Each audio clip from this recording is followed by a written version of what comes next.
So మీ సేవకుడిని కాబట్టి మీ అవసరాల కోసం నేను ఉన్నా కాబట్టి నాకేం పెద్ద కొమ్ములు లేవు, నేను పెద్ద మీ అందరికంటే మించినోని కాదు. కాబట్టి మీ ఇబ్బందుల్లో కష్టాల్లో ఉన్నప్పుడు మీకు ఏమైనా అవసరం ఉంటే నేను ఉన్నా అని చెప్పేసి జనగణమన ప్రశాంత్ రెడ్డి గారు అని వస్తుంది ఎక్కడ చూసినా. అంటే అది ఆ పేరు ఎలా వచ్చింది? జనగణమన ఇస్ నథింగ్, ఇది ఏంటంటే నేషనల్ అంతం, మన యొక్క జాతీయ గీతం. జాతీయ గీతం అనేది I just wanted to try once again so that our audience also will watch.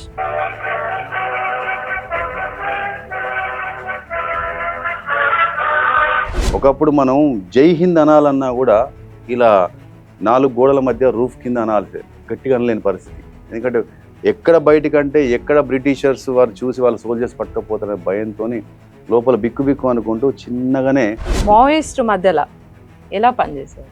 అంటే అక్కడే ఉన్నారు మీరు. కెరియర్ నాది, ఐ బిలాంగ్ టు 96 బ్యాచ్ అండి. నేను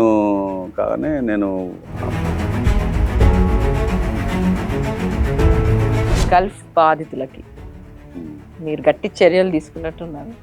అక్కడి వాళ్ళతో కనెక్షన్ పెట్టుకొని ఇక్కడ ఏదో మాయమాటలు కట్టుకథలు చెప్పేసి వీరికి ఈ ఉద్యోగం ఇస్తాం, ఇంత జీతం ఇస్తాం, ఇటువంటి లైఫ్ ఉంటుంది, అటువంటి లైఫ్ ఉంటుంది చెప్పేసి మహిళ నీ బంధించిండ్రు అని ఒక సమాచారం వచ్చిందండి. midnight 2 o'clock నా దగ్గరికి వచ్చారు. నేను ఇంట్లో ఉన్నాను. ఏంటంటే సార్ ఒక దగ్గర ఒక లేడీ కొద్దిగా మూలుగుతున్నట్టు సౌండ్ వస్తుంది ఒక ఇంట్లో.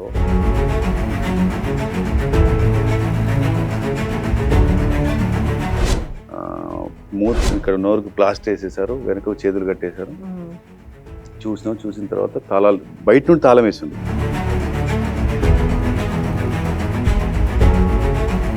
ఇప్పుడు ఒక ఊర్లో ఒక ప్రాంతంలో హత్య చేసి నరబలి అని సృష్టించారు.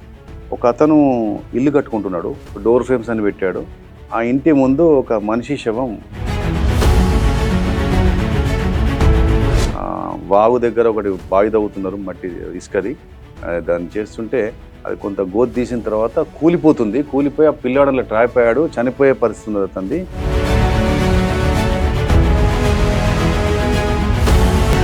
పట్టుకు ఎంబ్రేజ్ చేసేసుకొని నా కాళ్ళ నొగలు పట్టుకోమన్నా, ఇంకోలు ఇట్లా చైన్ లాగా పట్టుకొని. అతను ఒక పోలీస్ ఆఫీసర్. అతన్ని పీపుల్స్ పోలీస్ అని కూడా పిలుస్తారు. ఎందుకంటే ప్రజలకు ఏ సమస్య ఉన్నా నేనున్నాను అంటూ అండగా నిలుస్తుంటారు. కెరియర్ ప్రారంభంలోనే మావోయిస్ట్ ఆపరేషన్స్లో పాల్గొని డేరింగ్ లీడర్గా నిలిచారు. ఒక సాధారణ జంబికుంటని జనగణమన జంబికుంటగా ప్రసిద్ధికెక్కించారు. ఆ సూపర్ కాప్ మనతో ఉన్నారు. అతని పేరు Prashant Reddy, ACP Prashant Reddy garu. Welcome to the show sir. So first of all I'm extremely happy that you are in our studio. I too feel the same. Thank you so much. So let us start our interview. మీ ఒక police ఆఫీసర్ని interview చేయాలంటే seriously నాకు నర్వస్గా ఉంది. But I heard like you are like people's police. అంటే మీకు ఈ పేరు ఎందుకు వచ్చింది? ఏంటంటే సహజంగా పోలీస్ ఆఫీసర్ అంటే మన చిన్నప్పటి నుండి చూస్తుంటాం. మనం ఒక అమ్మ వాళ్ళ పాపకి ఫుడ్ పెడుతున్నప్పుడు తను మారాయిస్తుంటే, ఇబ్బంది పెడుతుంటే నీకు పోలీసు పట్టిస్తా, పోలీసు అని ఒక భయపెడుతుంటుంది. అంటే భయం అనే దాంట్లోనే పాపకో బాబుకో భోజనం పెట్టాలి అనే ఒక ఫీలింగ్ అనేది డెవలప్ అయింది. మన చిన్నప్పుడు కూడా అదే ఉండేది. పోలీసు వస్తున్నారు చెప్పి ఒక సైరన్ వస్తుంటుంది, పోలీస్ సైరన్ వస్తుంటుంది. సో ఆ భయం అనే ఒక అది మొదటి నుండి మన మైండ్లో పడిపోయింది. సో అదే అందరిలో అదే ఉంటుంది. ఎందుకంటే సహజంగా పొరపాటు చేసినా, ఏదైనా తప్పు చేసినా కానీ తెలియకుండా కూడా కొందరు తప్పులు చేస్తారు. ఆ తప్పులలో పోలీసు అడ్డుకుంటారు కదా అనే భయంలో ఉండి, భయం అనేది మన యొక్క మైండ్లో ఫిక్స్ అయిపోయింది. సో అలాంటి దాంట్లో నేను భయం అనేది కేవలం ఎవరికి ఉండాలి? తప్పు చేసిన వాళ్ళకు ఉండాలి, తప్పు చేద్దామనే ఉద్దేశం ఉన్న వాళ్ళకు ఉండాలి. భయం లాజ్ పబ్లిక్ అందరికి కూడా పోలీస్ అంటే భయం ఎందుకు ఉండాలి? కాబట్టి అలా ఉండకూడదు. We have to be friendly with the people, but we have to be unfriendly with the people who commit crime. So ఆ కాన్సెప్ట్తోని భయంలో పబ్లిక్ అందరితో కూడా ఫ్రెండ్లీగా ఉండడం. నేను ఒక ఉద్యోగం చేస్తున్నాను, ఐఎమ్ అన్ ఎంప్లాయీ. మీ యొక్క పన్నుల ద్వారా, మీ ట్యాక్సెస్ ద్వారా వస్తున్న డబ్బులు కలెక్ట్ చేస్తే గవర్నమెంట్ నాకు శాలరీ ఇస్తుంది. So I'm public servant. So మీ సేవకుడిని కాబట్టి మీ అవసరాల కోసం నేను ఉన్నా కాబట్టి నాకేం పెద్ద కొమ్ములు లేవు, నేను పెద్ద మీ అందరికంటే మించినోని కాదు. కాబట్టి మీ ఇబ్బందుల్లో కష్టాల్లో ఉన్నప్పుడు మీకు ఏమైనా అవసరం ఉంటే నేను ఉన్నా అని చెప్పేసి నేను సాదాసీదా ఉండడం అలవాటు చేసుకున్నాను. అది నచ్చి పబ్లిక్ అందరికీ ఒకప్పుడు భయపడుతూ భయంగా దూరంగా ఉండేవారు. నేను కనపడితే దగ్గరికి వచ్చి పలకరిస్తూ నాతోని కొద్దిసేపు ఉండాలనే స్టేజ్ తీసుకొచ్చాను. అందరికీ ఇష్టం ఉంది. That's very nice to hear. And మీకు ఇంకొక పేరుంది. అది జనగణమన ప్రశాంత్ రెడ్డి గారు అని వస్తుంది ఎక్కడ చూసినా. అంటే అది ఆ పేరు ఎలా వచ్చింది? జనగణమన అంటే మన దేశంలో తెలియని వాళ్ళు ఎవరు లేరు. జనగణమన ఇస్ నథింగ్ బట్ ఇది ఏంటంటే నేషనల్ యాంథమ్, మన యొక్క జాతీయ గీతం.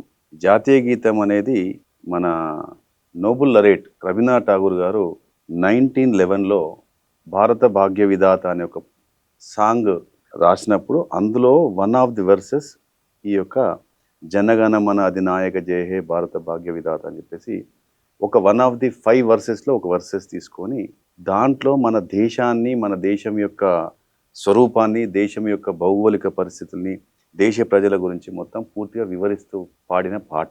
ఆ పాటని అది బెంగాలీలో రాశారు. దాన్ని మన యొక్క జాతీయ గీతంగా 1950 జనవరి 26 నుండి అమల్లోకి తీసుకొచ్చుకున్నాము. అయితే ఆ జాతీయ గీతం అనేది బేసిక్గా ఏంటంటే మన దేశానికి సంబంధించిన పూర్తిగా ఎక్స్ప్లెయిన్ చేస్తూ దేశం యొక్క గొప్పతనాన్ని, ఔన్నత్యాన్ని చెప్పే జాతీయ గీతం. ఆ జాతీయ గీతం అనేది ప్రతి పౌరుడికి కూడా ప్రతిరోజు ఎవరైనా కూడా వారు నమ్ముకున్న దేవుడినో పెద్దలనో స్మరించుకుంటారు ప్రతిరోజు. అలాగే ఈ జాతీయ గీతం కూడా మన దేశానికి సంబంధించిన ఇట్స్ నథింగ్ బట్ చెప్పంటే it's a soul of our nation. So ఈ యొక్క జాతీయ గీతాన్ని మనం స్వాతంత్ర్యం మనకు 1947 ఆగస్ట్ 15 వచ్చినా కూడా మనం ఎప్పుడైతే రిపబ్లిక్గా మనం డిక్లేర్ చేసుకొని కాన్స్టిట్యూషన్ మనం అమలు తీసుకుని వచ్చినప్పటి నుండి ఈ యొక్క జాతీయ గీతంగా జనగణమన అనే 52 సెకండ్స్ నిడివి ఉండే యొక్క గీతాన్ని మన దేశానికి సంబంధించి జాతీయ గీతంగా అడాప్ట్ చేసుకున్నాం. ఇది చదువుతుంటే, ఇది పాడుతుంటే we are citizens of India, we are proud to be citizens of India అని చెప్పి నరాల్లో ఒక ఉత్తేజం వస్తూ గూస్ బంప్స్ వచ్చే కండిషన్ అది. ఆ యొక్క జాతీయ గీతం అనేది ప్రతిరోజు దీన్ని రవీంద్రనాథ్ ఠాగూర్ గారు ఏమన్నారంటే this is the morning song of India అన్నారు. మార్నింగ్ సాంగ్ ఆఫ్ ఇండియా ప్రతిరోజు ఉదయం ఆలాపించాల్సిన గీతంగా ఆయన అభివర్ణించారు. ఇప్పుడు మీరు ఒకటి గమనిస్తే సారిక గారు, మనకు స్వాతంత్రం రానప్పుడు 1893లో మన దేశానికి బ్రిటిషర్స్ ఈస్ట్ ఇండియా కంపెనీ పేరు వచ్చేసి 300 ఏళ్ల పైచీలకు మన దేశాన్ని పాలించారు. అప్పుడు ఈ దేశంలో ఈ బానిసత్వం ఇబ్బందులు అవుతుంది. స్వాతంత్ర సంగ్రామంలో భాగంగా చాలామంది మహానుభావులు పాల్గొని వారి యొక్క కంట్రిబ్యూషన్ చేసుకుంటూ వెళ్ళారు. అందులో భాగంగా లోకమాన్య బాలగంగాధర్ తిలక్ గారు భారతదేశంలోని ప్రజలందరినీ ఏకీకృతం చేయాలని చెప్పేసి 1893లోనే గణపతి నవరాత్రి ఉత్సవాలని చెప్పేసి పెట్టాడు. అంటే he made efforts to show the strength of our India by way of celebrating Ganesh festival. అలానే ఒక జాతీయ గీతం అనేది కూడా మన దేశానికి సంబంధించి యూనిటీని చూపించేది. Unity is nothing but strength. So ఈ జాతీయ గీతం ప్రతిరోజు ఎందుకు పాడద్దు? ఎందుకంటే మనకు ప్రాక్టీస్ ఉంది. మనకు ఎవ్రీ ఇయర్ 15th ఆగస్ట్ నాడు లేకపోతే జనవరి 26 నాడు మాత్రమే జాతీయ గీతాన్ని ఆలాపించే ఒక పద్ధతి మన దగ్గర నడుస్తుంది. మిగతా రోజుల్లో జాతీయ గీతాన్ని ఆలాపించేది ఇక్కడ కనిపించదు. అలాంటిది ప్రతిరోజు ఇది ఒక 52 సెకండ్స్ అంటే నాట్ ఈవెన్ సింగిల్ మినిట్లో 52 అంటే 3/4 ఆఫ్ మినిట్ని మన జాతీయ గీతాన్ని ప్రతిరోజు ఆలాపిస్తే, అది ప్రాక్టీస్ చేస్తే ఈ దేశంకు గొప్పగా చేయకుండా కనీసం దేశం అవమానానికి గురయ్యే పరిస్థితి తీసుకురాకుండా ప్రతి ఒక్క పౌరుడు కూడా దేశం అంటే ప్రేమ పెరుగుతుంది. మనమందరం భారతీయులు అనే ఫీలింగ్ ఉంటుంది. దేశం పట్ల ఎక్కడ లేని ఒక నేషనలిజం, పెట్రియాటిజం ఉంటే ఆ పెట్రియాటిజంతో ఈ దేశానికి అందరి యొక్క ఈ పెట్రియాటిజం కనుక యాడ్ అయితే ఈ దేశం ఏ స్టేజ్లో ఉంటుందో ఆలోచించండి. కాబట్టి దేశం పట్ల ప్రేమ ఉండడం అనేది ప్రతి పౌరుడికి ఉండాలి. అది ఇంకల్కేట్ చేయాలి. రాను ఏమవుతుందంటే బిజీ లైఫ్ స్టైల్లో అసలు దేశం గురించి పట్టించుకోకుండా, ప్రాంతం గురించి పట్టించుకోకుండా పక్కన ఉన్న వాళ్ళతో కూడా చిన్న చిన్న విషయాలకు గొడవ పడడం, ఇలా ఏమవుతుందంటే అంత డివిజన్స్ ఏర్పడుతున్నాయి. డివిజన్స్ కాదు, వీటన్నిటిని కలపాలనే ఒక ఆలోచనతో నేను పనిచేసిన జమ్మికుంట అని పాత కరీంనగర్ జిల్లాలో జమ్మికుంట అనే ఒక మున్సిపల్ టౌన్లో ఒక ఆలోచన వచ్చింది.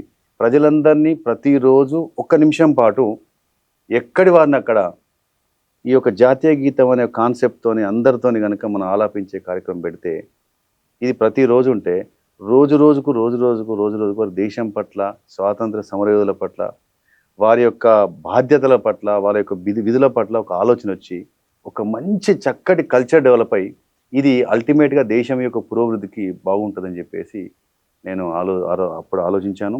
అల్టిమేట్గా ఇంకోటి నా స్వార్థం కూడా ఉంది. ఏంటంటే నేను పోలీస్ని. సో క్రైమ్ రేట్ కంట్రోల్ కావాలంటే దేశం పట్ల ప్రేమ ఉండాలి. నేను ఒక వ్యక్తితోని నేను గొడవ పెట్టుకున్నాను అంటే ఆ వ్యక్తి ఎవరు? He is also my fellow citizen like me. So నేను నా యొక్క దేశస్తునితోనే గొడవ పడొద్దు, నా ప్రాంతం అతనితోనే గొడవ పడొద్దు అనే ఒక ఫీలింగ్ రావాలని చెప్పేసి నేను ఆ యొక్క ప్రాక్టీస్ 2017 ఆగస్ట్ 15th నాడు స్టార్ట్ చేశాను. ఇప్పటికీ అక్కడ నడుస్తుంది. అది చాలా చోట్ల, దేశంలో చాలా చోట్ల కూడా అది ప్రాక్టీస్ ఇప్పటికీ నడుస్తుంది. ఈవెన్ హైదరాబాద్లో నల్లకుంట ఏరియాలో కూడా నడుస్తుంది, చాలా చోట్ల నడుస్తుంది. సో అది అలానే అయిపోయి ఇది పెద్ద యునిక్ ప్రోగ్రామ్ లాగా ఫీల్ అయ్యారు, కానీ నేను మాత్రం అంటే లైక్ ఇది 100% అంటే మీరు చేశారు, ఇది సింపుల్ గా మీకు అనిపించింది. బట్ ఆల్ ఓవర్ ద కంట్రీగా చూస్తే కూడా ఏ కంట్రీ, ఏ డిస్ట్రిక్ట్, ఏ స్టేట్ కూడా ఎవ్వరు ఇది ఇంప్లిమెంట్ చేయలేదు. ఫస్ట్ ఆఫ్ ఆల్ ఈ థాట్కి really we appreciate you like anything. I think this news came even in the BBC news. నేను చూశాను మీ ఇంటర్వ్యూ బీబీసీలో కూడా. లైక్ ఇది చాలా పెద్దది, అంటే like it's really not possible. First of all ఆ థాట్ అనేది ఉంటుంది కదా, అది చాలా ఇంపార్టెంట్. మీకు వచ్చింది, ఎవరికి రాని ఆలోచన మీకు వచ్చింది. ఏం లేదండి, ఒకటే మనం ప్రతిరోజు ఒక సెల్ ఫోన్తోని మనం ఎన్నోసార్లు ప్రతిరోజు గమనిస్తే కొన్ని గంటల పాటు ఒక ఫోన్లో మాట్లాడుతుంటాం, లేకపోతే కాల్ బిజీ ఉంటే ట్రై చేస్తూనే ఉంటాం, ఎంతో టైం వేస్ట్ నేను చేస్తాం. ఒక చిన్న టెస్ట్ చేస్తాను. మీకు కాల్ చేస్తే, నేను అంటే మార్నింగ్ ఇంటర్వ్యూకి పిలిచేటప్పుడు కాల్ చేస్తే మీకు వచ్చి కాలర్ ట్యూన్ కూడా జనగణమన. I just wanted to try once again so that our audience also will watch.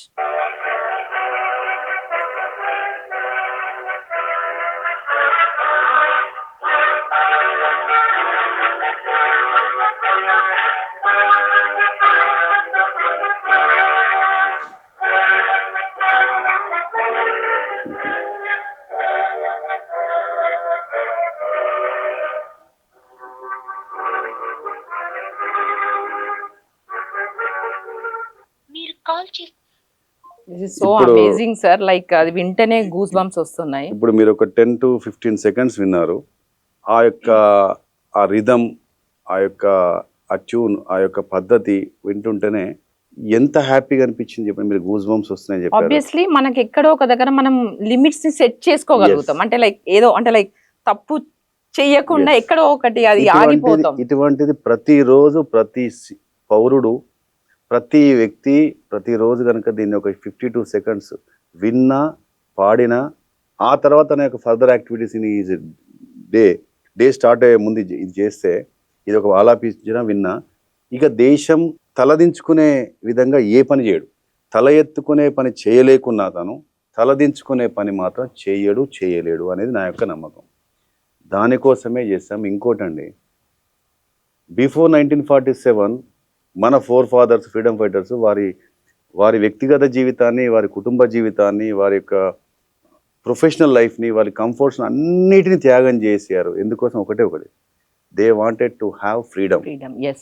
అంత కష్టపడి వారి జీవితాలను త్యాగం చేసిన వారు, మనం ప్రతిరోజు We are misusing the freedom. ఒక నిమిషంలో 52 seconds మనం కేటాయించలేమా అనే ఒక భావనతోని అందరినీ కలపాలి. అందరూ ఒకప్పుడు మనం జై హింద్ అనాలన్నా కూడా ఇలా 4 గోడల మధ్య రూఫ్ కింద అనాల్సి, గట్టిగా అనలేని పరిస్థితి. ఎందుకంటే ఎక్కడ బయటకంటే ఎక్కడ బ్రిటిషర్స్ వారు చూసి వాళ్ళ సోల్జర్స్ పట్టుకపోతారనే భయంతో లోపల బిక్కు అనుకుంటూ చిన్నగానే భారత్ మాతాకి జై అనడం కానీ, జై హింద్ అందామన్నా, ఇంకిలాబ్ జిందాబాద్ అందామన్నా కూడా భయంగానే. ఇప్పుడు నడి రోడ్డు మీద Yes. ఓపెన్గా మాస్ అందరం కలిసి మనం నచ్చినప్పుడు మన దేశం గురించి స్మరించుకునే, కీర్తించుకునే ఈ రోజుల్లో మనం ప్రతిరోజు చేయడం అనేది కనీస పౌరుడిగా మనందరి బాధ్యత అని Thank you so much, sir. ఇది చాలా మంచి ఇది. దాంతోనే ఈ జనగణమన అనేది ఇనిషియేటివ్ స్టార్ట్ చేసినందుకు నా సర్నేమ్గా Yes. కొందరు ప్రశాంత్ రెడ్డి అంటే జనగణమన ఎవరంటే ప్రశాంత్ రెడ్డి జనగణమన ఉండిపోయారు. ప్రశాంత్ రెడ్డి ఓ తన అనేటట్టుగా ఏంటంటే నా జీవితం కూడా ధన్యమైంది. ఎందుకంటే అంత గొప్ప జనగణమన అనే ఒక 3 పదాలని నా పేరుకు ముందు అటాచ్ Surname గా చేసి attach అయిపోయింది. గుర్తుంచుకోవడం అంటే నా జన్మ సార్థకమైందని ఫీల్ అవుతా. Definitely, this is no words to describe on this. So me family background చెప్పండి. అంటే what kind of support you get because you are working in police department and you badly need this family support. Without support, their support, you are not in this position today. In fact, in fact నేను నా schooling అంతా పల్లెటూరులో జరిగిందండి. నా schooling పూర్తిగా ఎక్కువగా నేను అమ్మమ్మ గారి పెంపకంలోనే పెరిగాను. ఎప్పుడు నేను ప్రైవేట్ స్కూళ్ళలో చదవలేదు, గవర్నమెంట్ స్కూల్లోనే చదువుకున్నాను. నేను గ్రాడ్యుయేషన్ వరకు వరంగల్ జిల్లాలో చేశాను. పోస్ట్ గ్రాడ్యుయేషన్ నుండి హైదరాబాద్కి వచ్చి ఉస్మానియాలో చదువుకున్నాను. నాకు 3 తమ్ముళ్ళు ఉన్నారు. తర్వాత నాకు 2 సన్స్ ఉన్నారు. వాళ్ళు they feel proud of my style of functioning and my job. So ఇప్పుడు నేను వేలాపాల లేకుండా ఎప్పుడు పడితే అప్పుడు వచ్చుడు, ఏ టైంకి వచ్చుడు, కొన్ని నెలల తరబడి నేను పనిచేసే చోట ఉన్నా కూడా నా విషయంలో ఎక్కడ ఎటువంటి డిఫరెన్సెస్ రాకుండా నన్ను అర్థం చేసుకొని నాకు సపోర్ట్ చేశారు తప్ప ఎప్పుడు కూడా నాకు ఇబ్బంది కలిగించారు. నాకు అడిషనల్గా నాకు బర్డెన్ లేదు. నా యొక్క ఫ్యామిలీ ఆబ్లిగేషన్స్ ఏమున్నా, కొన్ని ఫంక్షన్స్ ఉంటాయి, మంచి చెడు కార్యక్రమంలో కూడా ఏదన్నా కూడా నేను వెళ్ళకున్నా కూడా మా ఆవిడ she is able to manage and she could able to manage all the formalities and customs and all these things for which really I am happy. And ఇప్పుడు ఇంత కాన్ఫిడెంట్గా ఉన్నాను, ఇంత బిజీగా ఉన్నా కూడా నాకు మెంటల్ పీస్ ఉంది. ఎందుకంటే నాకు ఎలాంటి ప్రెజర్స్ లేవు. అండ్ మీరు ఫస్ట్ అంటే కెరియర్ స్టార్ట్ చేసిన టైంలోనే అంటే ప్రొబేషన్ పీరియడ్లో అప్పుడే మీరు అంత ధైర్యంగా మావోయిస్ట్ మధ్యలో ఎలా పనిచేశారు? అంటే అక్కడే ఉన్నారు మీరు. కెరియర్ నాది ఐ బిలాంగ్ టు 96 బ్యాచ్ అండి. నేను అప్పుడు నా కరీంనగర్లో posting completely it was a hot bed of naxalites during those days. So వెళ్ళగానే we were well trained in all aspects. వెళ్ళాను, చూశాను. అక్కడికి వెళ్ళిన తర్వాత నేను first of all I did not feel that I'm going to wage a war against some people. నేను ఒక యుద్ధానికి పోతున్నాను ఫీల్ కాలేదు. మావోయిస్టులు ఉండేవారు.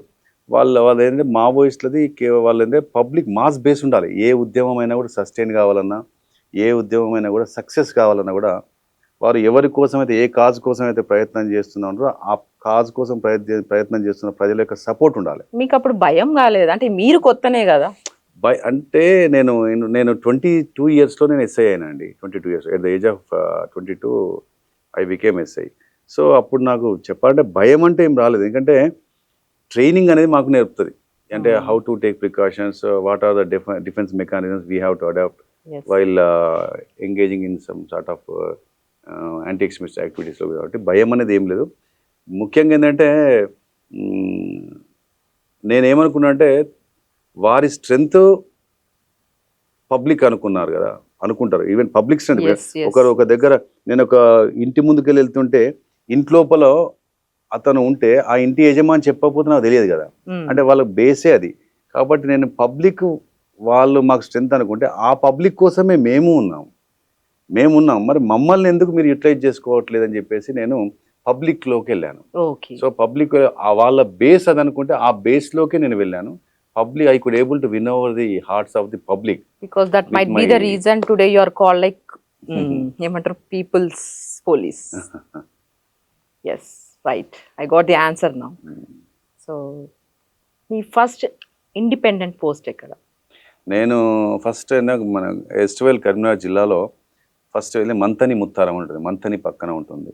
మంతని ముత్తారంలో ఫస్ట్ పోస్టింగ్ అండి. అక్కడ స్టార్ట్ అయిందండి. పోగానే అది కంప్లీట్లీ నక్సలైట్లు ఉన్న ప్రాబల్యం ఉన్న ప్రాంతం. సో అక్కడ నుండి ఆ ప్రస్థానం మొదలైందండి. ఆ తర్వాత మళ్ళీ కొయ్యూరు అనే ఏరియా చేశాను. సో మీరు ఫస్ట్ నక్సలైట్స్ దగ్గర అలాంటి ప్రాంతంలో చేశారు కాబట్టి మేబీ మీరు too much of dynamic and daring leader కూడా అయ్యి ఉంటారు. There is no doubt in that. నేను పెరిగిన వాతావరణం కూడా కంప్లీట్ రూరల్ ఏరియా కాబట్టి నాకు భయం. మీరు ఇంతకుముందు క్వశ్చన్ వేశారు భయం కాలేదని. పెరిగిన వాతావరణం ఏరియా కాబట్టి నాకు భయం అనిపించలేదు. కంప్లీట్ సిటీ బేస్డ్ వాళ్ళు కనుక రూరల్కి వెళ్తే భయం ఉంటుంది కాబట్టి నేను అక్కడ నుండే వచ్చాను, సిటీకి వచ్చాను. మళ్ళీ అక్కడికి వెళ్ళినా కూడా భయం అనిపించలేదు. సో మీకు ఇప్పుడు 22 ఇయర్స్ అయిపోయి ఉంటుంది సర్వీస్లో. 29 ఇయర్స్. ఈ పీరియడ్ తర్వాత కూడా మీకు చాలా మంది అభిమానులు ఉన్నారని మాకు తెలుసు. అంటే కాల్స్ చాలా వస్తుంటాయంట మీకు.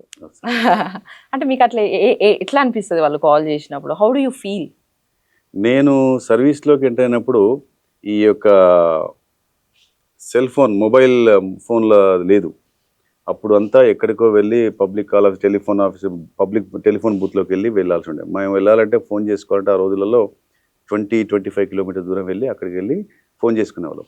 తర్వాత ఎప్పుడైతే సెల్ ఫోన్స్ వచ్చాయో, వచ్చిన తర్వాత నేను 2002లో ఫస్ట్ నేను మొబైల్ ఫోన్ తీసుకున్నాను. And the number which I have taken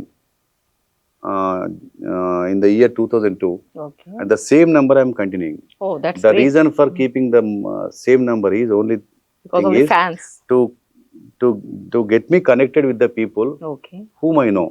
so ఆ రోజుల్లో పరిచయమైన వాళ్ళకు ఇప్పటికి కూడా వాళ్ళ ఇంట్లో ఏ ఫంక్షన్ జరిగినా, వాళ్ళకి కష్టం అనిపించినా, బాధ అనిపించినా, సంతోషం అనిపించినా, పండగలు జరిగినా, ఏదైనా ఒక అకేషన్ ఉంటే మాత్రం వారి యొక్క బంధువులాగా, వాళ్ళ ఆత్మ బంధువులాగా ఫీల్ అవుతూ నాకు ఫోన్ చేస్తుంటారు. ఊరికే ఫోన్ చేసి ఎలా ఉన్నావు సార్, బాగున్నావా, పిల్లలు బాగున్నారా, ఎట్లున్నారు, చదువుతున్నా అని చెప్పేసి ముసలమ్మలు, పెద్ద మనుషులు, పెద్దవాళ్ళు ఫోన్ చేస్తుంటారు. సో వాళ్ళకి ఏదన్నా ఇప్పటికి నేను పనిచేసిన ఫస్ట్ పోస్టింగ్ మంతెని ముత్తారం నుండి కాల్స్ వస్తుంటాయి. ఇప్పటికీ కాల్స్ వస్తూనే ఉంటాయి.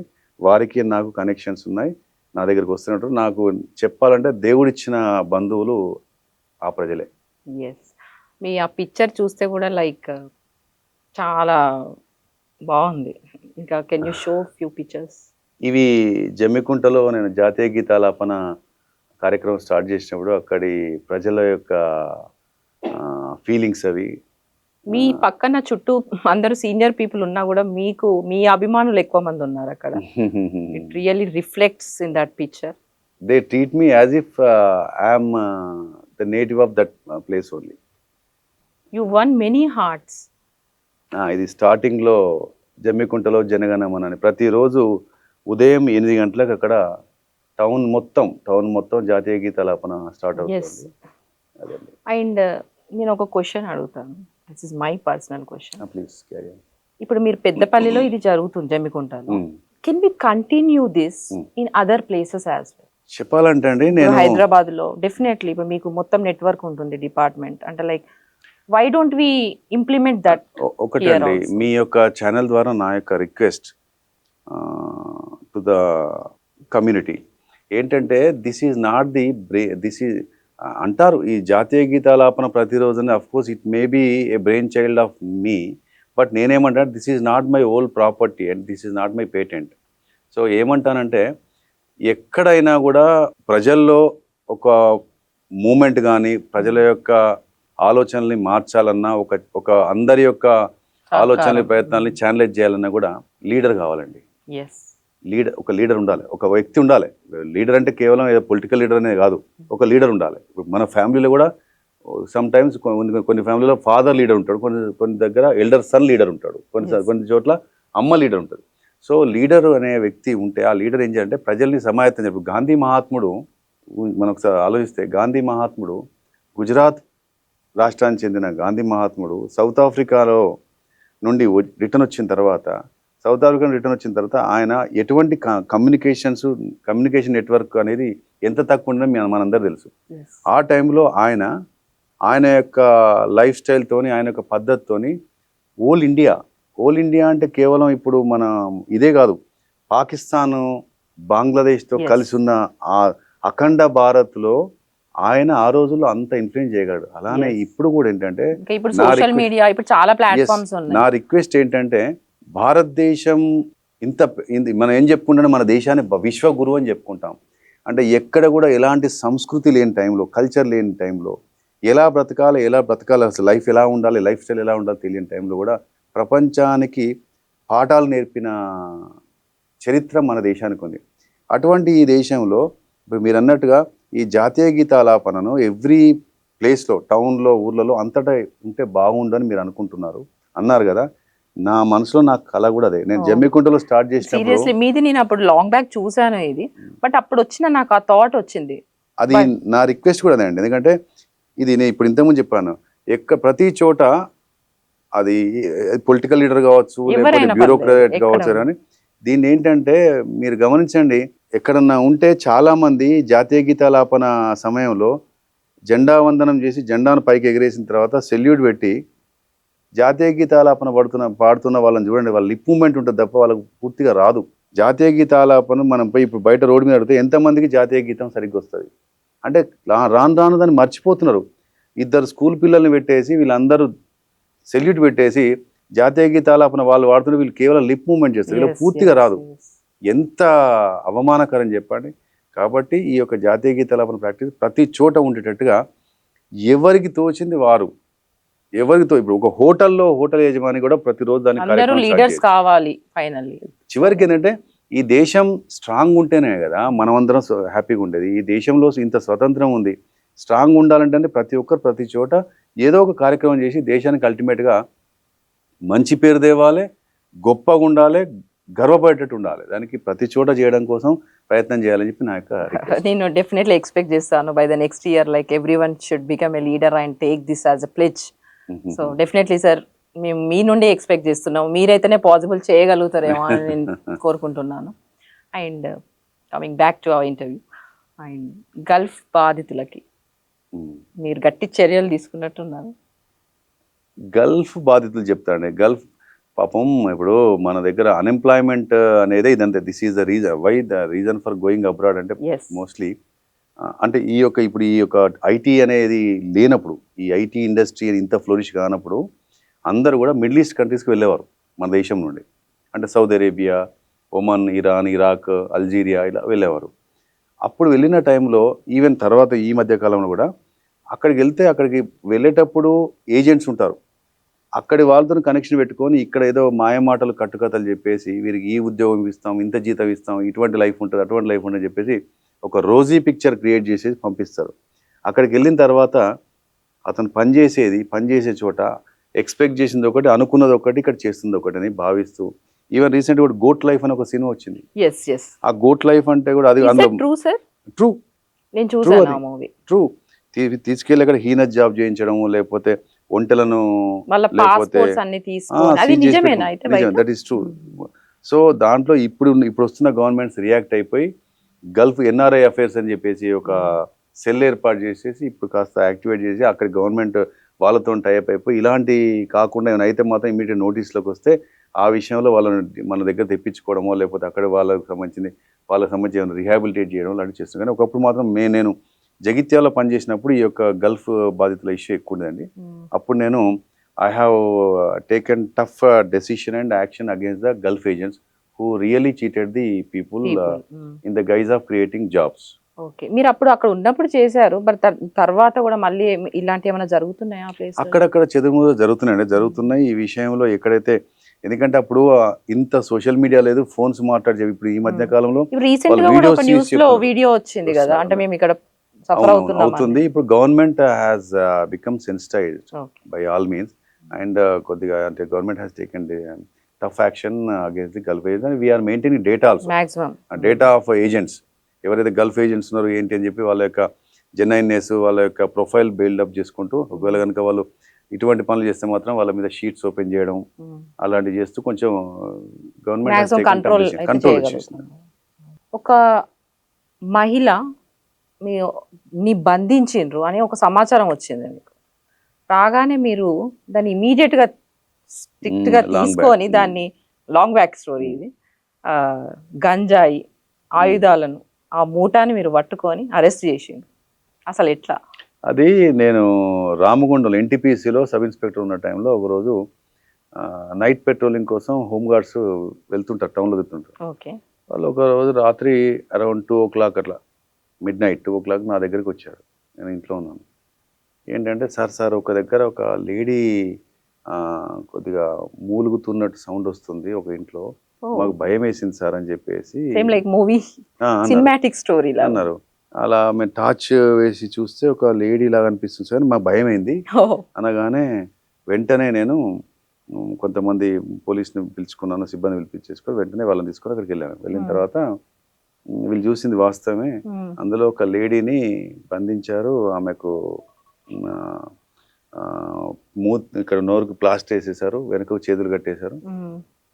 చూసిన తర్వాత తాళాలు బయట నుండి తాళం వేసింది, అంటే అవుట్ సైడ్ తాళం వేసింది, ఆమె Okay, ఇన్సైడ్ ఉంది. బంధించారు. Yeah. పోయి తర్వాత తాళం మొగలు కొట్టి లోపల చూసేసరికి in fact she was abducted and ఏంటి అని అంటే ఆమె నియర్ బై ఏరియాలో ఆమె Mm. బంధించేసి తర్వాత వాళ్ళ భర్తకే ఫోన్ చేసేసి డబ్బులు వేయడం మొదలుపెట్టారు. Okay, okay. తెలిసిన తర్వాత నేను మరి ఇప్పుడు ఈమెను పట్టుకపోయి రెస్క్యూ చేసి బయట ఓపెన్ అయితే ఎక్స్పోజ్ చేస్తే Mm.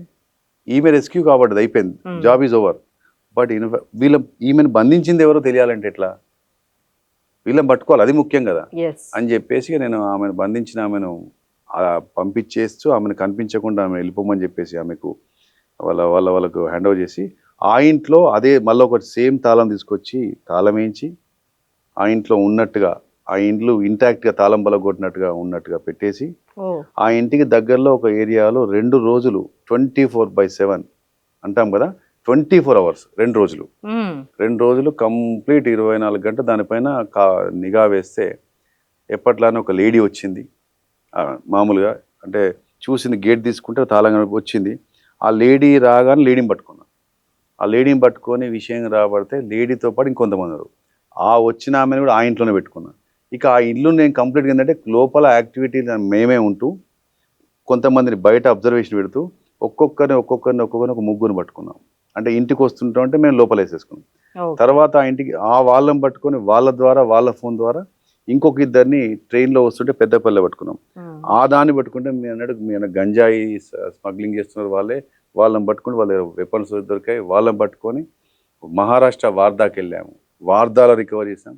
సో అప్పుడు ఏంటంటే ఒకటి just abduction of A lady దగ్గర మొదలు పెడితే recovery of ganja followed by weapons వరకు. So, సో ఇది అదొక మొత్తం it was a సినిమాటిక్ స్టైల్లో sensation. అయిపోయింది. అవునండి అది. ఇప్పుడు ఒక ఊర్లో ఒక ప్రాంతంలో హత్య చేసి నరబలి అని సృష్టించారు. ఆ, ఆ, ఆ, ఆ. దాని నరబలి కాదు, హత్య అని మీరు ప్రూవ్ చేశారు. అవునవునవును. How come it అది was? నేను నిర్మల్ టౌన్లో ఉన్నప్పుడు నిర్మల్ టౌన్లో అరౌండ్ 2014 ఉన్నప్పుడు నేను వెళ్ళక ముందు అక్కడ ఒక నరబలి ఒక బాబును చంపేసి నరబలిగా సృష్టించేసి అక్కడ ఒక కోట ఉంది, ఆ కోటలో పాతి పెట్టారు నేను వెళ్ళక ముందు నిర్మల్లో. ఓకే. మళ్ళీ నేను వెళ్ళిన తర్వాత ఓ రోజు మార్నింగే నాకు ఫోన్ వచ్చింది. ఒక అతను ఇల్లు కట్టుకుంటున్నాడు, డోర్ ఫ్రేమ్స్ అని పెట్టాడు, ఆ ఇంటి ముందు ఒక మనిషి శవం గొంతు కోయబడి ఉన్నది. అబ్బా. గొంతు కోయబడి ఉంది. అక్కడ నిమ్మకాయలు, పసుపు, కుంకుమ, అగరబత్తులు అన్నీ పడేస్తున్నాయి. అంటే ఈ ఇంటి యజమాని నరబలి చేసి కొందరు మన గృహప్రవేశం చేసేటప్పుడు కొందరు గుమ్మడికాయ కొడతారు, కొందరు గోట్ను బలిస్తారు, ఇలా కోడిని ఇస్తారు, మనిషినే ఆడబెట్టేశారు. అరే ఇంత మనిషిని ఇంత ఈ టైప్లో ఎట్లా చేస్తారు, ఇంత చేసి ఆడేందుకు పెట్టుకుంటారు అసలు ఏంటి అని చెప్తే గొంతు కోస్తుంది. గొంతు కోస్తుంటే జనరల్గా ఏమనుకుంటే గొంతు కోసి పెద్ద ఆయన అరౌండ్ 35-40 years ఉంటాయి. అరే ఇంత పెద్దవాడిని ఏం చేశారు ఏంది అని చెప్పేసి అన్నాక ఈవెన్ అక్కడ అప్పుడు మాట్లాడుతూ డాక్టర్స్తో మాట్లాడితే అయి ఉంటే సార్ గొంతు కోస్తే చనిపోయాడు అన్నారు. కానీ అక్కడ ఇక నేను నో ఈ కామన్ సెన్స్ కావాలి ఎక్కువ, మనకు ప్రొఫెషనల్ స్కిల్స్ కంటే ఎక్కువ కామన్ సెన్స్ చాలా పనిచేస్తుంది. అక్కడ ఆ సీన్ పరిశీలిస్తే చూస్తే వెనకాల మట్టి, గొంతు కోస్తే ఇప్పుడు మనం చిన్న కోడిని కోస్తేనే ఓ లీటర్ వెళ్తుంది ఏది బ్లడ్, అటువంటి మనిషిని కోస్తే మనం మేకల్ని చూస్తుంటాం కలిస్తే మొత్తం అంత గంధం రక్తంతో మొత్తం పూల్ ఆఫ్ బ్లడ్ ఎక్కువ ఉంటుంది. మనిషిని కోస్తే ఒక 5-6 లీటర్ ఉంటుంది లోపల. ఇది కొంచెమే వచ్చిన రక్తం, ఇది ఏంది అని చూసి కింద వెనకాల ఈ మెడ కింద చూస్తే కొద్దిగానే తడిచింది సాయిల్. అంటే నో, ఇది ఇక్కడ నర బలి వలె కోయలే, చంపిన తర్వాత ఇక్కడ కోసింది, అంటే ముందే చంపేసి తర్వాత కత్తితో కోసారని చెప్పి అర్థమైపోయింది. అప్పుడు వెంటనే నో ఇది చంపారంటే ఎట్లా చంపారు, ఇది ఏంది అని ప్రూవ్ చేద్దామని చెప్పి అప్పుడు డాక్టర్ను సీన్కి రమ్మని బాడీని పూర్తిగా ఎగ్జామిన్ చేయమని, నా డౌట్ ఇది కాదు, డెఫినెట్గా ఇది ఏమంటారంటే this is post mortem injury, ఇదేదో థ్రోట్ కట్ అనేది post mortem injury, this is not anti mortem injury, ఇది డీప్గా ఎగ్జామిన్ చేయాలి, ఇది ఏమన్నా ఇక్కడ బోన్ అయాడ్ బోన్, ఇది ఏమైంది తెలుసుకోవాలి, ఇది ఫ్రాక్చర్ అయిందా కాదంటే సార్ చూద్దాం సార్ అని చెప్పేసి అప్పుడు బాడీని షిఫ్ట్ చేసి చూస్తే ఇక్కడ ఇతను హీ వాజ్ ఇన్ఫ్యాక్ట్ స్ట్రాంగులేటెడ్, అంటే అతన్ని ఉరేసి చంపిన తర్వాత చేసిన డ్రామా. మరి ఉరేసింది ఎవరు అని చెప్పేసి దాని వెనకాల మళ్ళీ వెనకాల వెళ్తే చివరికి ఎవరు? I'm excited to listen. ఇంటి వారే, ఇంటి వాళ్ళు. ఎవరు వాళ్ళ ఇంటి వాళ్ళు inmates of the diseased okay. చేశారు. చేసేసి ఇంకా వేరే వాళ్ళతోని కలిసి చేసి అది ఎలా డిస్పోజ్ చేయాలి బాడీ అంటే, ఆయన ఎదురుగా ఆయన ఇల్లు కట్టుకుంటాడు కదా, మన దగ్గర ఎట్లాగో నరబలి అనే పేరు వచ్చింది కదా ఇక్కడ ఊరికే, కాబట్టి ఆ నరబలి అనే దీన్ని కూడా పెట్టేస్తే అందులో కలిసిపోతుంది అని చెప్పి చేశారు. కానీ కాదు, నరబలి కాదు, ఇది కేవలం ఒక వేరే రీజన్ తోని సృష్టించి ఈ రకంగా చేసేసి ఇది ఒక ప్లాన్ చేశారు అని చెప్పేసి క్రియేట్ చేస్తే పీపుల్ ఫెల్ట్ హ్యాపీ. అండ్ ఈ ఇన్సిడెంట్ తర్వాత మళ్ళీ నరబలి లాంటి ఏమైనా ఉన్నాయా? లేదండి లేదండి. అంటే మీరు చాలా మర్డర్స్ ఆపేసింది అన్నట్టు. అంటే ఏదైనా మంచిదే, అంటే ప్రజల్లో ఉన్న అపోహలను తీర్చడమే మన యొక్క బాధ్యత. ఇక్కడ ఏదేదో ఎటో పోతుంటే రకరకాల ఆలోచనలతోని ప్రజలు ప్యానిక్ లో ఉంటారు. ప్యానిక్ ను మనం అట్లే కంటిన్యూ చేయనివ్వద్దు, అది క్లారిటీ తీసుకురావాలి. అంటే వినడానికే కొంచెం భయంగా ఉంది ఈ నరబలి ఇవన్నీ, కానీ ఒక అపోహ ఇదంతా జస్ట్ దాని నుండి మీరు బయటికి తీసుకురాగలిగారు ఆ జనాలని. That's wonderful. ఇన్ఫాక్ట్ కొయ్యూరులో ఒక బాలుడిని రెస్క్యూ చేశారు, అది కూడా మీ పై వాళ్ళకి చెప్పకుండా. అంటే మీరు ఎట్లా రిస్క్ చేసిండ్రు? అంటే ఎట్లయినా ఎంతైనా డిపార్ట్మెంట్, మీకు ఒక బాస్ ఉంటారు, అందరికి ఒక బాస్ ఉంటారు కదా. కొయ్యూరు అనేది అది మంథనకి ఇంకొక 15 కిలోమీటర్ల దూరంలో ఉంటుంది. అంటే కాళేశ్వరం మంథని మధ్యన ఉంటుంది. నేను అక్కడ ఎస్ఐగా పనిచేస్తున్న రోజుల్లో, అప్పుడు మీరు ఎస్ఐనప్పుడు అప్పుడే అంత ధైర్యం పనిచేస్తున్న రోజుల్లో ఎటువంటి టెలికమ్యూనికేషన్ ఫెసిలిటీస్ అవి లేవు, నెట్వర్క్ లేదు అప్పుడు, ఈ కమ్యూనికేషన్ నెట్వర్క్ లేదు. అప్పుడు నక్సలైట్ల అసలు యాక్టివిటీ చాలా ఉన్నాయి చుట్టుపక్కల. ఈవెన్ అంతకు ముందు కొద్ది రోజుల క్రితం అక్కడ నియర్ బై చిట్యాల మండలం అని ఉంటుంది, అక్కడ ఏరియాలో ఒక ఎస్ఐని ఏం చేశారంటే ఇన్ఫర్మేషను వేరేలాగిచ్చారు.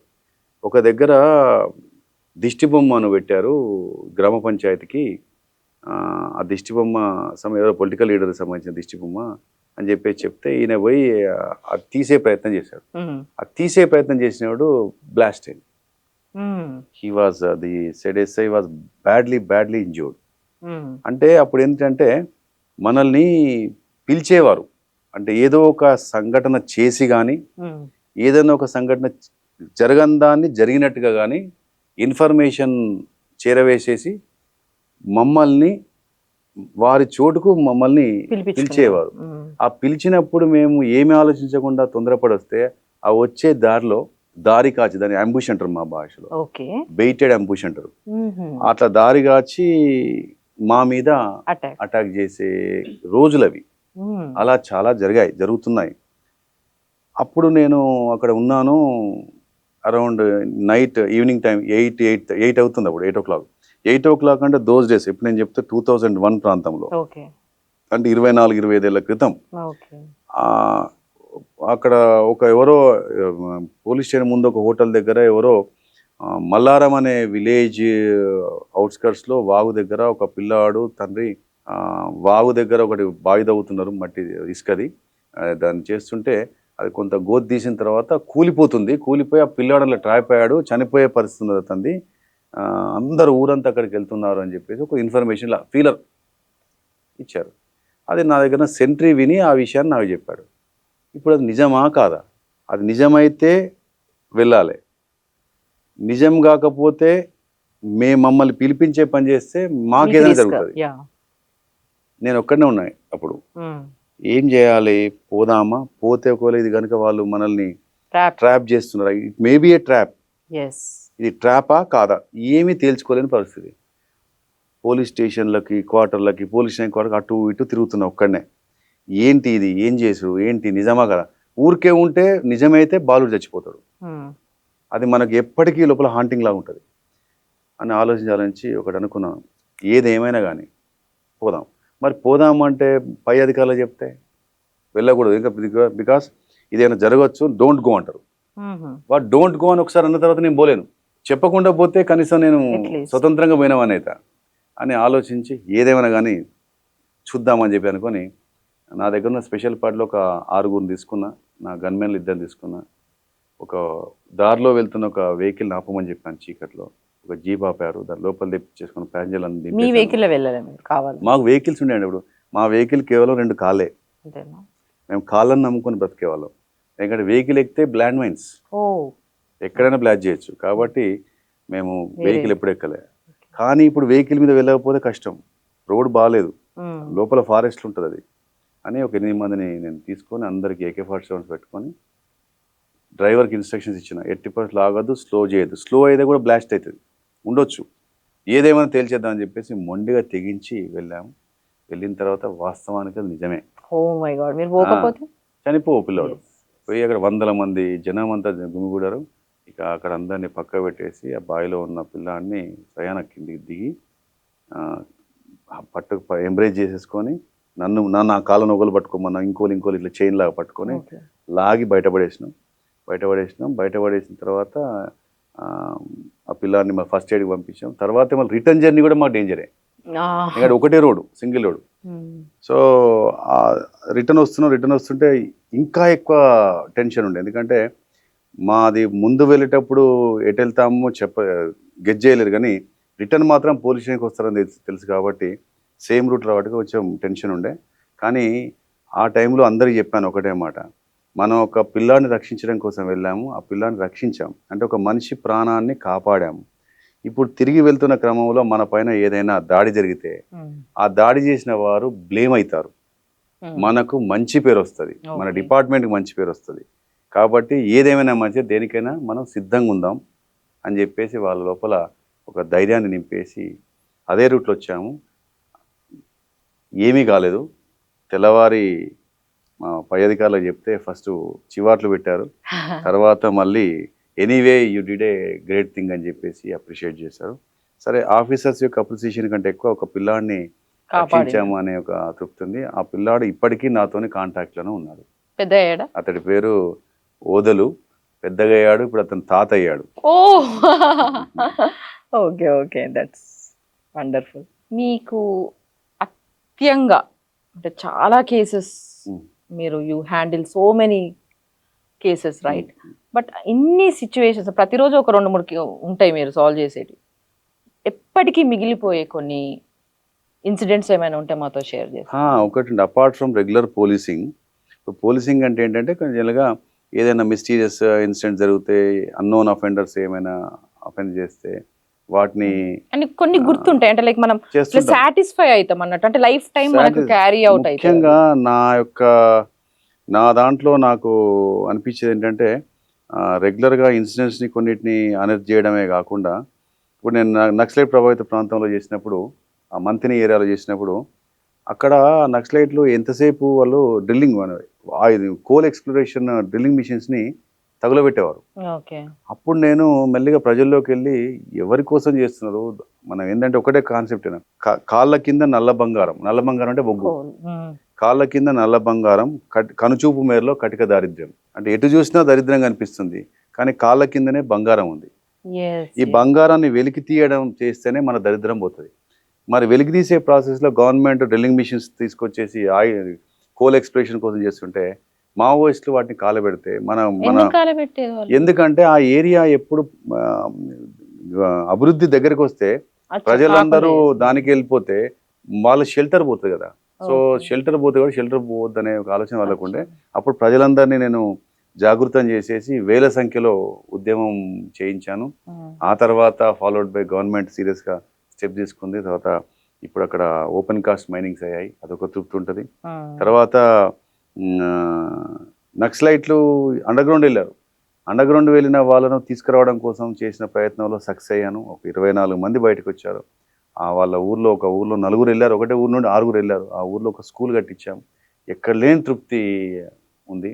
తర్వాత జనరల్గా ఏంటంటే అమాయకుల్ని పోలీసు వాళ్ళు తీసుకెళ్తారు అంటారు, అది ఫ్రీ గవర్నమెంట్, దాని ఫ్రీ ఎడ్యుకేషన్ అది. అంటే I could able to construct a school and where in fact there was no school, there were no teachers, nothing was there.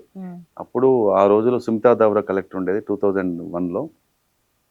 ఆడ నా జీతం, అప్పుడు నేను I was a bachelor, so నా జీతం ఉండేది. ఆ జీతాన్ని రెగ్యులర్గా కలెక్ట్ చేసుకుంటూ ఒక స్కూల్ కట్టించాను ఆడ. ఇప్పుడు ఉందా అండి ఆ school? ఉంది, స్కూల్ ఉంది. ఇప్పుడు చదువు ఈ మధ్య రీసెంట్గా పిల్లలు పిలిస్తే పిల్లలు పెద్దగా అయ్యారు, అవును. వాళ్ళు నన్ను పిలిచారు. ఆ. చాలా చాలా దానికి మా బడిని We feel మేము so మా proud పోలీసులు to see కట్టుకున్న that, బడి మా right? బడి అని పేరు పెట్టుకున్నారు. సో ఇన్సిడెంట్స్ ఉన్నాయి చాలా, అట్లాగానే మిస్టీరియస్ కేసెస్ కూడా చాలా వరకు ఛేదించాం. ఎందుకంటే కొన్ని కిడ్నాప్స్ ఉన్నాయి, కొన్ని ఈవెన్ మిస్టీరియస్ మర్డర్స్ ఉన్నాయి, తర్వాత కొన్ని దొంగతనాలు ఉన్నాయి. సో ఇవన్నీ these are all part and parcel of our job. వీటికి మించి తృప్తి ఏంటంటే ఎక్కువ మంది ప్రజలకి తృప్తినిచ్చే, సంతోషం కలిగించే కొన్ని పనుల వల్ల ఎక్కడలేని తృప్తి మాత్రం మిగిలిపోయింది నాకు. అందులో రెస్క్యూ ఆపరేషన్స్ కావచ్చు, ఇలాంటివి బాగానే అయ్యాయండి. ఐ హ్యావ్ ఒకటి జాబ్ జనగణమన సాటిస్ఫాక్షన్. ఫేమ్, ఒకటి స్కూల్, ఒకటి కోల్. అంటే లైక్ ఇది 3 అచీవ్మెంట్స్. నేను ఒక షార్ట్ పీరియడ్ లో మీతోటి ఇంటర్వ్యూ చేస్తే ఒక 3 వండర్ఫుల్ అచీవ్మెంట్స్. ఒకటి You won million hearts. ఇంకొకటండి, జమ్మికుంట పోలీస్ స్టేషన్ నేను వెళ్ళినప్పుడు అది చాలా అంటే డిప్లోరబుల్, అంటే డిలాపిడేట్ కండిషన్స్లో చాలా దారుణంగా ఉండేది. దాన్ని అక్కడి ప్రజల సపోర్ట్ తీసుకొని నా మాటనే పెట్టుబడిగా వాడి ఆ పోలీస్ స్టేషన్ యొక్క స్ట్రక్చరల్గా మార్చాను. తర్వాత ఫంక్షనింగ్ స్టైల్లో కూడా మార్పులు తీసుకొస్తే ఎక్కడో మారుమూలలో ఉన్న ఆ పోలీస్ స్టేషను దేశవ్యాప్తంగా ఉన్న 17,500 పోలీస్ స్టేషన్స్ ఉంటాయి మన దేశంలో. దేశం మొత్తంలో ఇన్ని వేల పోలీస్ స్టేషన్లో టాప్ 10 సెలెక్ట్ చేస్తారు ఎవ్రీ ఇయర్. ఆ టాప్ 10లో ఇది ఒకటి వచ్చింది, ది బెస్ట్ పోలీస్ స్టేషన్ అని చెప్పి. Ministry of home affairs, government of India departments కూడా ఉంటాయి ఆ బెస్ట్ పోలీస్ స్టేషన్. అది వచ్చింది. అది కూడా ఒక నాకు హ్యాపీగా అసెట్. ఎస్ అండి, హ్యాపీగా ఉంది. It's another feather in your hat. Okay, మీరు పోలీస్ ఆఫీసర్ కదా, మీకు ఇష్టమైన ఫేవరెట్ పోలీస్ ఆఫీసర్ అంటే ఎవరినో ఒకరిని చూసి మనం ఇన్స్పైర్ అవుతూ ఉంటాం. చెప్పాలంటే నేను చదువుకునే రోజుల్లో కేపీఎస్ గిల్ గారు పేరు వినేదండి. పంజాబ్లో కేపీఎస్ గిల్ గారు అని చెప్పేసి అప్పుడు చాలా పరిస్థితులు దారుణంగా ఉండే ఆయన ఉండే. నేను మాకు తెలిసిన ఈ తెలంగాణ నేను పనిచేస్తున్న రోజులలో చాలా చక్కగా అంటే చెప్పంటే ఫ్రెండ్లీగా ఉండేది రమేష్ సార్ అని చెప్పేసి, మస్తీపురం రమేష్ సార్ అని చెప్పేసి. Currently is an IG now. తను ఒక ఫ్రెండ్లీగా ఉండే, చక్కగా ఉండేది, అందరినీ కలుపు మంచిగా కుటుంబంలో చూసేవాడు ఆయన. తర్వాత ప్రవీణ్ కుమార్, ఆర్ఎస్ ప్రవీణ్ కుమార్ సార్ ఉండేది. He was our SP during those days. ఆయన కూడా ప్రజల్లో పోయే విధానం, ఆయన యొక్క సింప్లిసిటీ, ఆయన యొక్క పద్ధతి, ఆయన ఏ రకంగా ఒక రెవల్యూషన్ ఎలా తీసుకురావాలో, ప్రజల్లో మార్పు తీసుకోవడం కోసం ఏం చేయాలి, డౌన్ ట్రాడన్ పైన ఎలా ఫోకస్ చేసేవాడు, ఆయన ఒకటి బాగుండేది. తర్వాత Kamalasan Reddy sir, PB Kamalasan Reddy sir అని పైన డ్రగ్ కంట్రోలర్ జనరల్గా ఉన్నారు. Is also IG currently. తను కూడా ఆయనను చూసి నేర్చుకోవచ్చు, అంటే వర్క్ ఎలా చేయాలి, వర్క్ స్టైల్ ఎలా ఉండాలి, ఆయన యొక్క ప్రొఫెషనలిజం కూడా చాలా బాగుంటుంది. ఇలా చాలామంది డిపార్ట్మెంట్లో మంచి మంచి ఆఫీసర్లు ఉన్నారు. ఈవెన్ ఉమేష్ చంద్ర సార్ అని ఉండేది, నౌ హీస్ నో మోర్. ఆయన నేను అక్కడ జిల్లాకు వెళ్ళేటప్పుడు ఆయన, in fact I reported to him, ఈ వాజ్ ఎస్పీ ఎట్ కరీంనగర్. తర్వాత ఆయన నక్సలైట్స్ యొక్క అటాక్లో చనిపోయాడు. ఆయన కూడా చక్కటి గొప్ప వ్యక్తి. ఇలా చాలా ఉన్నారండి డిపార్ట్మెంట్లో, చాలా చాలా గొప్ప వాళ్ళు. వారు అన్నిటినీ త్యాగం చేసేసి చాలా ఈ రోజు ఇంత పీస్ఫుల్గా ఉండడానికి కారణం చాలా గొప్ప గొప్ప పోలీస్ అధికారుల యొక్క కృషి, పట్టుదల, వారి యొక్క కంట్రిబ్యూషన్, వాళ్ళ యొక్క త్యాగాలే ఈరోజు ఇంత ప్రశాంతంగా ఉన్నాం. ఎందుకంటే అసలు కొంత మన ఉమ్మడి ఆంధ్రప్రదేశ్లో కొన్ని ప్రాంతాలు కొంతవరకే పోవచ్చు, ఆ తర్వాత కేవలం గ్రేహౌండ్స్ దళాలు, డిస్ట్రిక్ట్ గార్డ్ దళాలు మాత్రమే వాళ్ళతో పాటే పోవాలి. వెహికల్ అనేది పోని పరిస్థితి, అసలు బస్సు కాదు కదా, జీప్ కాదు, అసలు 4 వీలర్స్ పోవు. అలాంటి పరిస్థితిలో అప్పుడు ఆ రోజుల్లో అంత డీప్కి వెళ్ళి, అంతవరకు లోపలికి వెళ్ళి, ఈరోజు ప్రతి దగ్గరికి రోడ్లు, ప్రతి దగ్గర కూడా డెవలప్మెంట్ కనబడుతుంది, ప్రతి చోట కూడా మొత్తం మారిపోయింది. కారణం ఏంటంటే ఎంతోమంది, అంటే అందులో హోంగార్డ్స్ ఉన్నారు, కానిస్టేబుల్స్ ఉన్నారు, all ranks of police officers ఉన్నారు. ఎంతోమంది పాపం సమిధులయ్యారు, వారు అమరులు అయిపోయారు. వాళ్ళందరూ కృషి పట్టుదలతో ఈరోజు ఈ ఉమ్మడి ఆంధ్రప్రదేశ్, తెలంగాణ, ఆంధ్రప్రదేశ్ ఈరోజు ప్రశాంతంగా ఉంటుంది. ఇంత హ్యాపీగా కంఫర్ట్గా ఉందంటే because of the efforts and sacrifices made by so many officers of all ranks. Yes, it's nice to listen. అంటే పోలీస్ వ్యవస్థ అనేది లేకపోతే 100% మేము లేము. అంటే మా వెనుక ముందు డైరెక్ట్లీ ఇండైరెక్ట్లీ ఎక్కడో ఒక దగ్గర మీరు కాపాడుతుంటారు. Either it might be traffic police, either it might be crime, either anyway.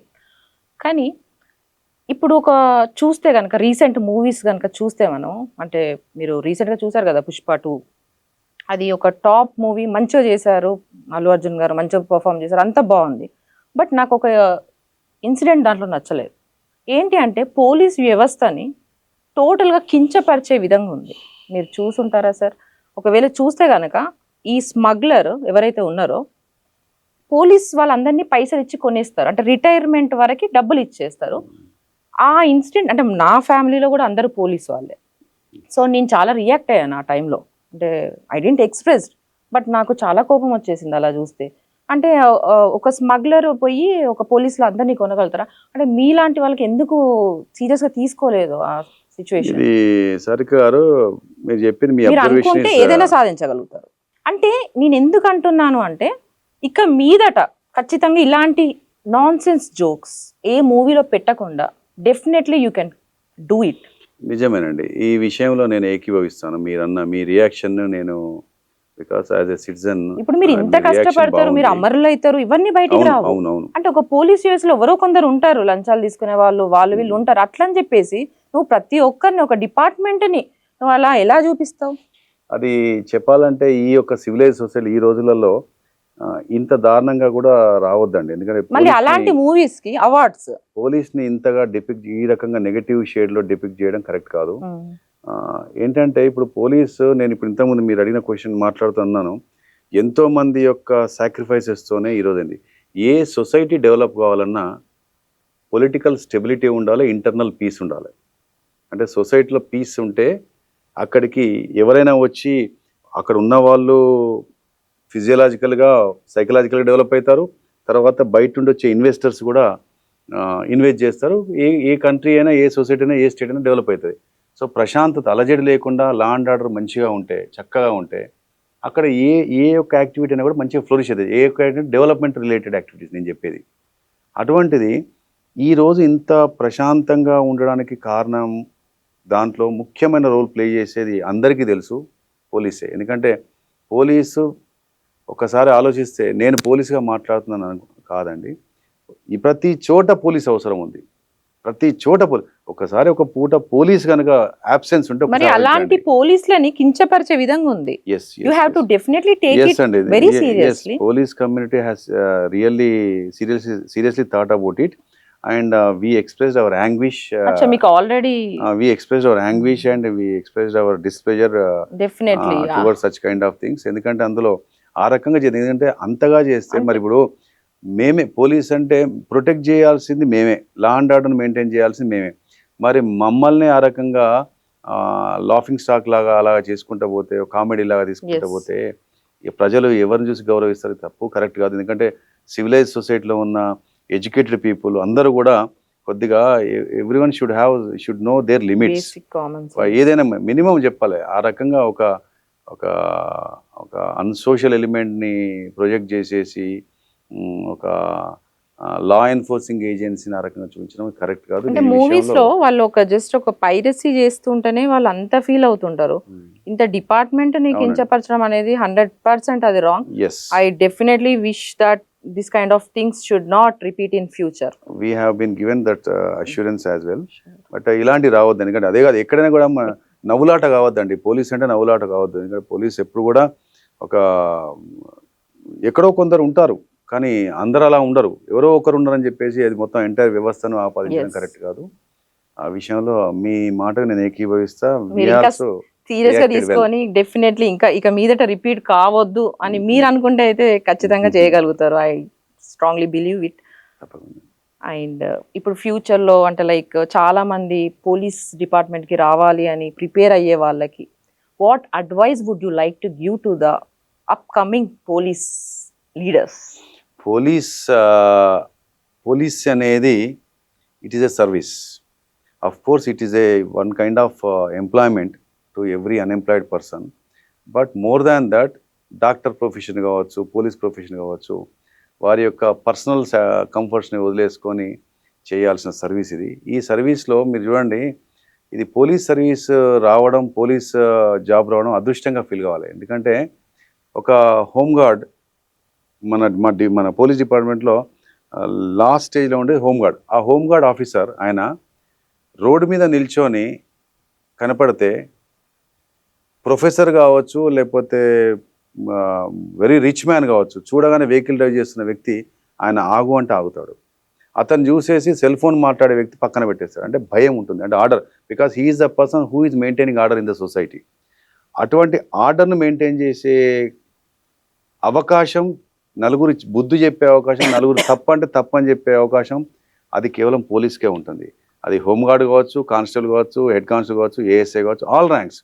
So ఎటువంటి కష్టం వచ్చినా ఇది నాది కాదు, అది ముందు వెంటనే ఏది ఆలోచించకుండా రెస్క్యూకి వెళ్ళే పొజిషన్లో ఉండేది పోలీసే. ఇది ఎవరు చేస్తారు చెప్పండి? పోలీసు ఆడ అరుపు వచ్చింది అంటే ఉరుకుతాడు, ఇక్కడ ఏమైనా ప్రమాదం అవుతుందంటే ఉరుకుతాడు, అక్కడ దొంగతనం ఏంటంటే ఉరుకుతాడు, మర్డర్ ఏంటంటే ఉరుకుతాడు, ఎవరో వేధిస్తుంటే ఉరుకుతాడు, ప్రతి దగ్గరగా ఉంటాడు. మళ్ళీ తనకు టైమింగ్స్ లేవు, 24 hours 365 days ఎక్కడున్నా పనిచేస్తుంటాడు. అటువంటి చక్కటి చూడండి, మీరు ఒకసారి గమనిస్తే దేవుడిలాగా వచ్చావు నన్ను కాపాడావంటారు, దేవుడిలాగా వచ్చావు నన్ను కాపాడావంటారు. ఇది ఎంతమందికి అవకాశం ఉంటుంది చెప్పండి? అది కేవలం పోలీస్కి ఉంటుంది, డాక్టర్స్కి ఉంటుంది, నేను చూసిన దాంట్లో. అలాంటి మంచి చక్కటి దైవదూతలాగా పనిచేసే అవకాశం పోలీస్ ద్వారా వచ్చినప్పుడు దాన్ని స్వీకరించండి. అయితే ఈ రోజులలో ఛాలెంజెస్ కేవలం ఇవే కాదు, సైబర్ క్రైమ్స్, నార్కోటిక్ డ్రగ్స్, ఇవి ఎక్కువ అవుతున్నాయి. సో వచ్చే మీరంతా టెక్నికల్గా నోహౌ, అంటే సైబర్ ప్రతి దాంట్లో కూడా మీరు ఎక్స్పర్టైజ్ సంపాదించుకొని కేవలం కంట్రోలింగ్ రెగ్యులర్ కన్వెన్షనల్ క్రైమే కాకుండా ఇప్పుడు కొత్తగా వస్తున్న ఈ యొక్క క్రైమ్స్ని కూడా డీల్ చేసేటట్టుగా మీ యొక్క స్కిల్స్ ఉండాలి. సో దీనికి ఫిజికల్లీ ఫిట్ ఉండాలి, భాష మార్చుకోవాలి, మనం ముఖ్యంగా మన భాష పద్ధతి మంచిగా ఉండాలి, మన నడవడిక కరెక్ట్ ఉండాలి, మన లాంగ్వేజ్ సరిగ్గా ఉండాలి, తర్వాత లాంగ్వేజ్ మీద కమాండ్ ఉండాలి, తర్వాత క్రైము సైంటిఫిక్ ఎవిడెన్స్ని కలెక్ట్ చేసే విధానాలు నేర్చుకోవాలి, తర్వాత ఎప్పుడో నేర్చుకున్న ట్రైనింగ్ కాకుండా ప్రతిరోజు అప్డేట్ చేసుకోవాలి స్కిల్స్ని. తర్వాత ఇప్పుడు వస్తున్న కొత్త ఛాలెంజింగ్ అఫెన్సెస్, ఛాలెంజింగ్ క్రైమ్స్లో వాటిని ఫేస్ చేసే తెలివితేటలు పెంచుకొని చేస్తే నిజంగా చెప్తున్నా, ప్రజలకు సేవ కాదు, ప్రజలను కాపాడే, ప్రజల ధనమాన ప్రాణాలను కాపాడే ఏకైక డిపార్ట్మెంట్, నేను ప్రౌడ్గా చెప్తాను, police. Thank you so much for sharing your incredible journey with us. And my special thanks to the Pallavi audience who are watching this show. Do not forget to like, share, subscribe our Pallavi TV. Signing off, this is Sarika Reddy.